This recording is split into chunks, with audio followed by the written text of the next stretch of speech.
Assalamualaikum warahmatullahi wabarakatuh. Ketemu lagi dengan saya Devi Juliani, guru bidang studi pendidikan Pancasila dan kewarganegaraan di SMA Islam An-Nizam Medan. Nah baik, hari ini kita bertemu pada bidang studi PPKN di kelas 11. Nah, pada video pembelajaran kali ini kita sudah masuk ke bab 3 nih, sistem hukum dan peradilan di Indonesia. Baik, kita lihat materi apa saja yang akan kita bahas di bab ini. Nah, yang bagian A itu ada sistem hukum di Indonesia. Nah, sistem hukum di Indonesia ini ada 4 pembagian lagi pembahasan. Yang pertama, makna dan karakteristik hukum. Lalu yang kedua, penggolongan hukum. Yang ketiga, tujuan hukum. Dan yang keempat, tata hukum Indonesia. Nah, pada bagian sistem hukum di Indonesia inilah pembahasan kita. Ya, materi pembahasan kita ada 4.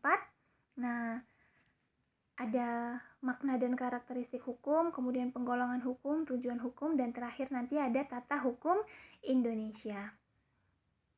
Nah, namun sebelum kita masuk kepada materi yang pertama tadi ya, nah kita lihat dulu nih, ada gambar Pengadilan Negeri Medan. Nah, ini sangat dekat dengan lingkungan kita ya kan? Nah, pengadilan negeri merupakan salah satu wujud dari kekuasaan kehakiman yang berlaku di Indonesia. Ingat ya, wujud dari kekuasaan kehakiman yang berlaku di Indonesia.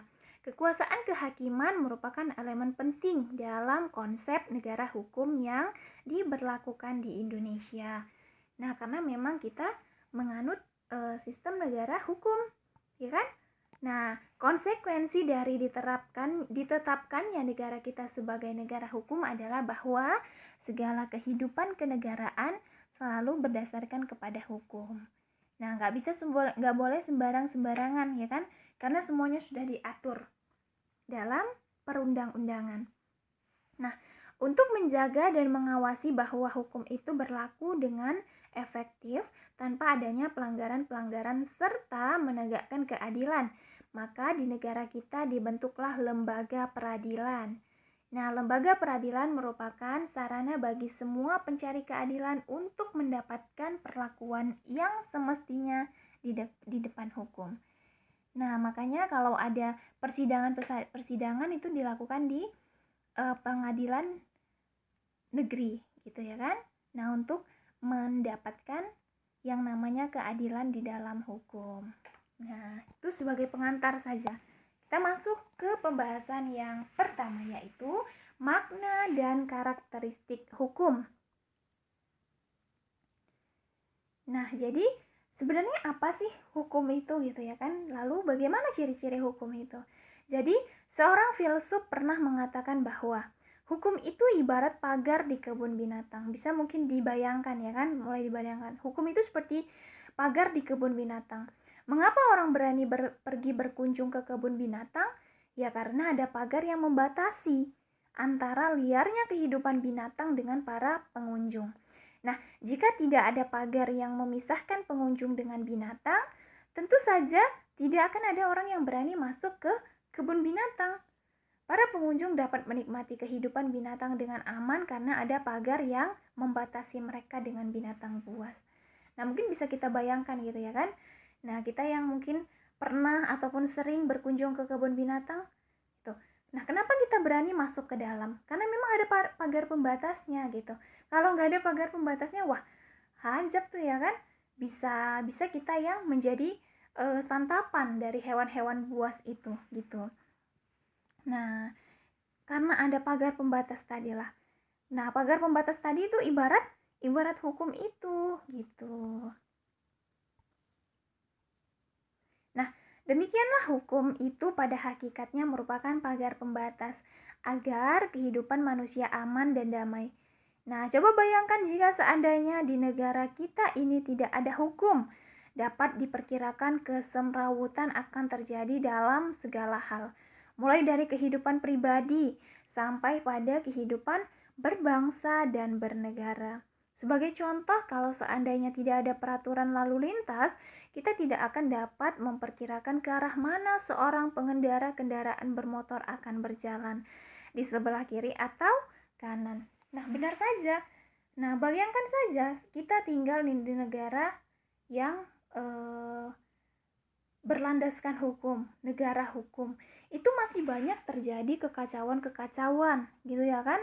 Ketidakadilan, kemudian kesemrawutan. Nah, sangat banyak sekali masih tindakan-tindakan yang melanggar hukum.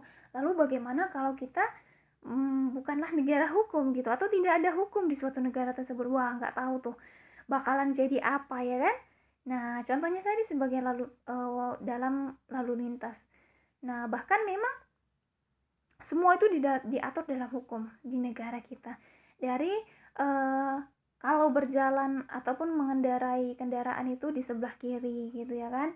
Nah, penggunaan lampu kendaraan gitu ya kan. Lalu ada rambu-rambu lalu lintas. Nah, bayangkan kalau itu semua tidak ada gitu. Tingkat kecelakaan akan semakin tinggi pastinya. Ya kan? Nah, lalu kemudian ya kita suka-suka aja tuh di jalan raya. Karena memang tidak ada hukum yang membatasi tadi. Nah, demikianlah hukum. Mungkin sudah bisa terbayangkan gitu ya kan? Nah, sedangkan saat ini kita tinggal di negara hukum, seluruhnya diatur dalam perundang-undangan, masih banyak terjadi kesemrawutan. Bagaimana kalau tidak ada hukum itu tadi? Gitu. Nah, ini ya kan bisa dilihat pengendara kendaraan, kemudian ada rambu lalu lintas yaitu lampu merah gitu. Nah, pada saat lampu merah menyala, apakah pengendara akan berhenti atau berjalan? Nah, ketika kalau tidak ada hukum itu tadi gitu ya kan. Nah, dengan adanya peraturan lalu lintas, maka para pengendara kendaraan bermotor harus berjalan di sebelah kiri. Jika lampu pengatur lalu lintas berwarna merah, maka semua kendaraan harus berhenti. Arus lalu lintas menjadi tertib dan keselamatan orang pun dapat terjamin. Nah, kita bayangin aja nih, kalau misalkan gak ada peraturan ini, gak ada lampu merah, ya kan, gak ada ini zebra cross, ya kan. Nah, ya udah, ini di persimpangan 4, terserah nih orang mau lalu lalang kemana saja nih, akan terjadilah banyak kecelakaan lalu lintas ya kan, karena memang tidak diatur, ada yang ke sana, kemudian ada yang ke sini, ada yang ke kiri, lalu ada yang ke arah sini. Nah, semua semrawut benar gitu. Nah, itulah maka kenapa diatur seluruhnya dalam hukum itu tadi, agar ya memang tertib sesuai dengan alurnya. Oke, kita lanjut.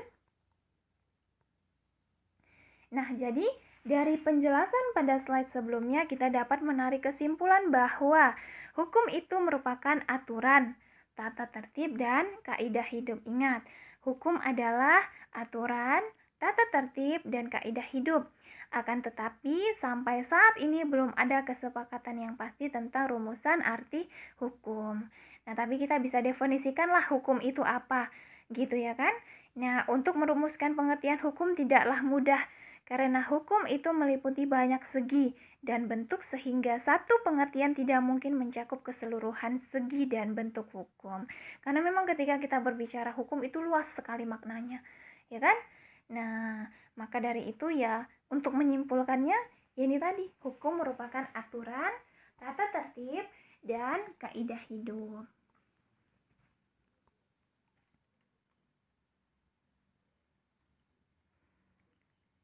Nah, selain itu, setiap orang atau ahli akan memberikan arti yang berlainan sesuai dengan sudut pandang masing-masing. Nah, ya kan? Memang setiap ahli itu dia punya sudut pandang masing-masing.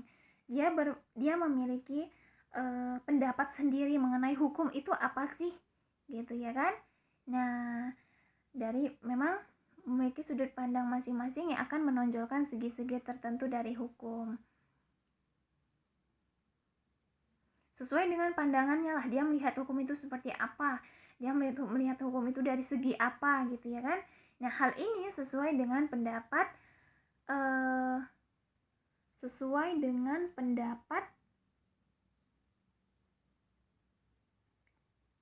dari definisi tentang hukum adalah sangat sulit untuk dibuat karena tidak mungkin untuk mengadakannya sesuai kenyataan.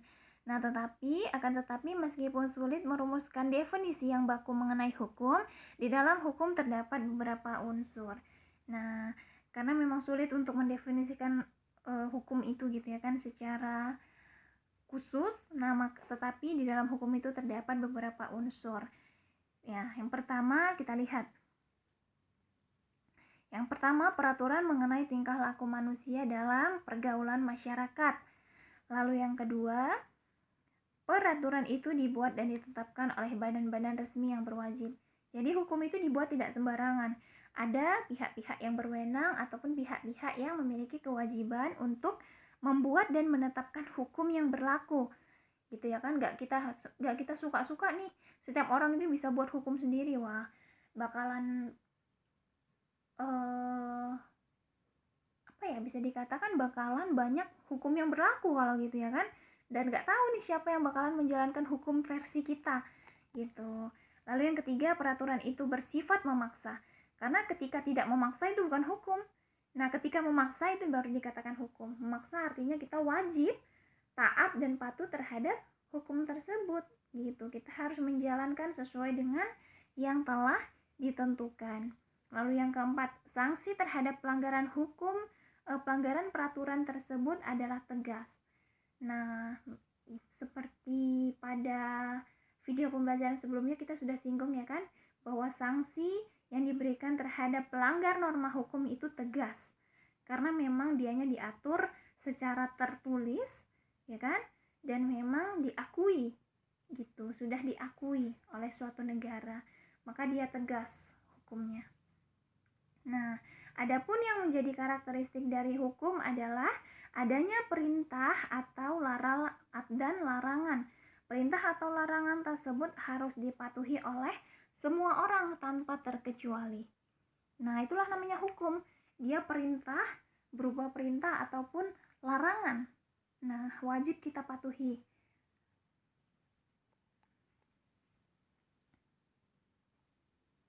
Nah, hukum berlaku di masyarakat dan ditaati oleh masyarakat karena hukum memiliki sifat memaksa dan mengatur tadi. Kalau misalkan nggak memaksa, itu tidak bisa dikategorikan sebagai hukum, gitu ya kan? Karena dia nggak memaksa, gitu. Nah, hukum dapat memaksa seseorang untuk menaati tata tertib yang berlaku di dalam masyarakat, dan terhadap orang yang tidak menaatinya akan diberikan sanksi yang tegas. Dengan demikian, suatu ketentuan hukum mempunyai tugas sebagai berikut.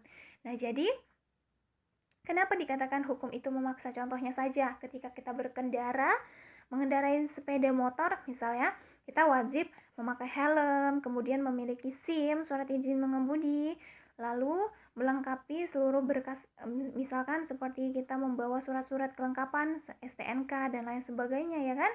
Nah, lampu itu harus hidup, nah seperti itu. Nah, itu dikatakan memaksa, karena kita diharuskan kalau kita berkendara sepeda motor harus pakai helm tadi. Itu kan memaksa kan? Nah, kalau misalkan tidak diatur, maka ya suka-suka saja sih orang berkendara tanpa pakai helm, ya kan? Tanpa menggunakan ataupun tanpa membawa surat kelengkapan tadi seperti SIM ataupun STNK gitu. Nah, karena memang diharuskan, nah itu sifatnya memaksa tadi. Nah, jadi ketentuan hukum itu memiliki tugas. Nah, ini yang pertama, menjamin kepastian hukum bagi setiap orang di dalam masyarakat. Ya. Lalu yang kedua, menjamin ketertiban, ketentraman, kedamaian, keadilan, kemakmuran, kebahagiaan, dan kebenaran. Nah, menjamin dia ya kan ketertiban, karena memang ya tujuan daripada diadakan diterapkannya hukum tersebut agar tertib, kemudian tentram, damai, adil, makmur, bahagia, ya kan? Nah, itu tujuannya gitu. Lalu yang ketiga, menjaga jangan sampai terjadi perbuatan main hakim sendiri dalam pergaulan masyarakat. Misal nih, contoh main hakim sendiri, ada seorang pencuri, misal ya kan, kemudian dia melakukan tindakan yang tidak sewajarnya ataupun tidak sepatutnya ia lakukan, melakukan pencurian. Nah, ketahuan oleh warga, lalu warga karena geram gitu ya kan, main hakim sendiri. Nah, itu sebenarnya tidak boleh. Walaupun mungkin memang si pencuri tadi melakukan kesalahan gitu, tetapi ada pihak yang berwenang Nah, serahkanlah ke pihak yang berwenang tadi agar diproses, agar ia mendapatkan sanksi dan menghadirkan sikap jera dalam diri seorang yang telah melakukan pencurian tadi. Gitu. Maka ada hukum, ya kan? Banyak sekali kalau kita berbicara hukum, banyak hukum di Indonesia nih. Gitu. Nah, jadi ini materi singkat kita pada video pembelajaran hari ini, yaitu sistem hukum di Indonesia. Nah, bagian yang pertama yaitu makna dan karakteristik hukum. Mungkin sampai sini sudah paham ya apa itu hukum tadi. Lalu ciri-ciri hukum itu seperti apa? Nah, semoga paham dan semoga bermanfaat. Oke, baik. Saya akhiri. Wassalamualaikum warahmatullahi wabarakatuh. Sampai ketemu di video-video pembelajaran selanjutnya.